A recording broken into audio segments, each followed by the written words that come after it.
Hey everyone, it has been a while, but I am trying to get back into YouTube. I actually got a notification from YouTube that my account was going to be suspended if I didn't get a certain amount of watch hours. So that's part of my motivation in getting back into making these videos. I've been so busy with the 3 kids, including this one right here, that I just haven't been able to have the time to make these videos, but I want to make sure that I keep this channel going. So for this one, I just want to talk about my first impressions on some new tech that I've got my hands on. So the first one is the base M4 Mac Mini. I was able to use that for a little bit, and I just want to say that that's an amazing piece of technology. And part of what makes it amazing is that you can get that through the educational programming, or probably even on sale for Black Friday for around $500. To be able to get something that powerful for $500 is insane. And I went through like my usual photo workflow. I edited some video on that, and it didn't skip a beat. So everything that I did, I could have got it done with that computer. I think where you're going to kind of fall behind is if you are trying to get things done in an efficient manner, so like if you're trying to do multiple things at once, so multitasking.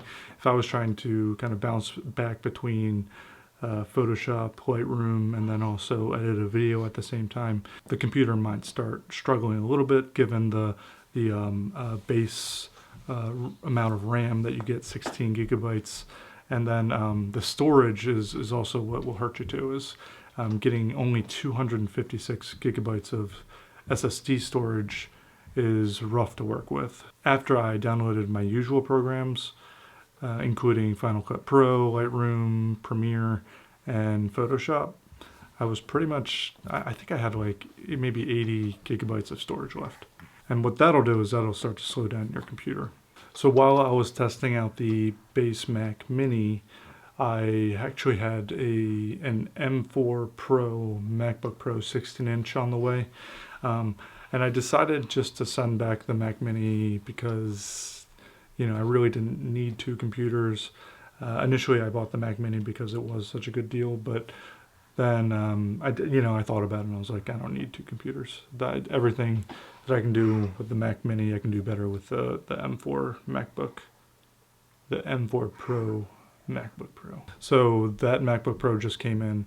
It was kind of funny. I ended up selling my M1 MAX MacBook Pro and receiving the new MacBook Pro all within an hour of each other. Now, I do think that this information can be helpful for those people who are potentially looking to upgrade from their M1 generation MacBooks. I was skeptical from going from a Max chip to a Pro chip, even though it is a few generations apart. But now that I actually received the computer, I am completely happy with my choice.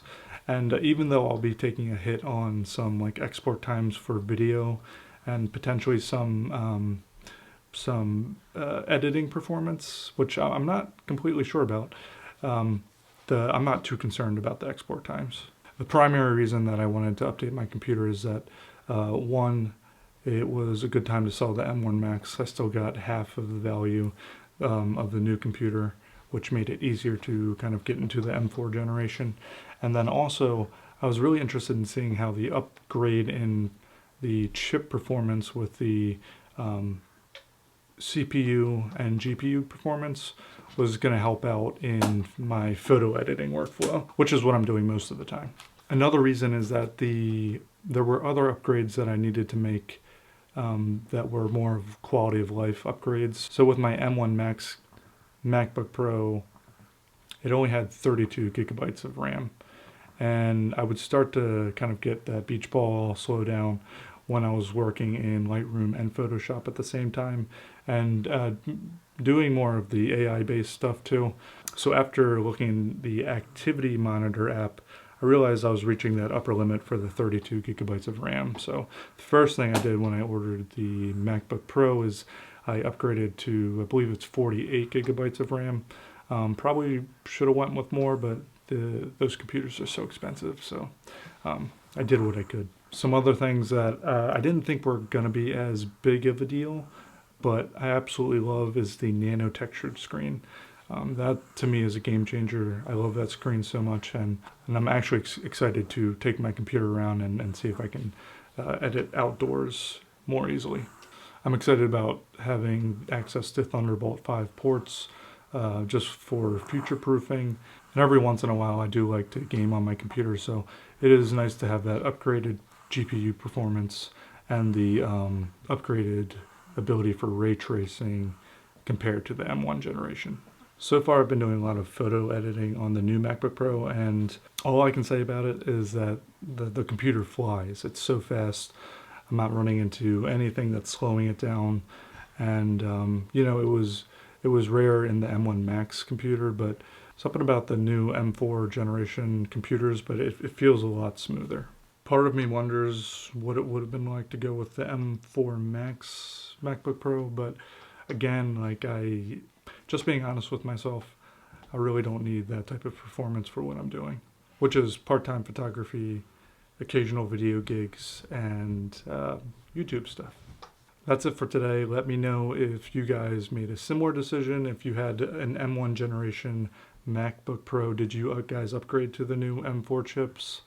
And you know, if you had something newer, like an M2 or an M3 computer, I'm curious to see, did you also upgrade to an M4 from those chips?